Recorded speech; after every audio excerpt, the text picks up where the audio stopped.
السلام علیکم۔ کراچی میں 2 روز میں 2 علماء کا قتل، شہر میں فرقہ واریت کی نئی لہر کے خدشات، افسوسناک خبر آ گئی۔ کیا آپ حالات حاضرہ سے آگاہی حاصل کرنا چاہتے ہیں؟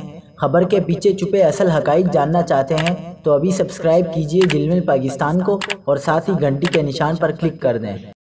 آپ کو بتاتے چلیں کہ بدھ کو نیو کراچی میں اہل سنت والجماعت کے مقامی رہنما 58 سالہ مولانا سلیم قطری پر حملہ کیا گیا، جس میں وہ جاں بحق ہوئے۔ مولانا سلیم قطری کے قتل پر اہل سنت والجماعت کے کارکنوں نے راشد مناس روڈ پر دھرنا دیا۔ احتجاج کے بعد ان کی نماز جنازہ اسی شب ناگن چورنگی کے قریب تنظیم کے مرکز مسجد اکبر میں ادا کی گئی۔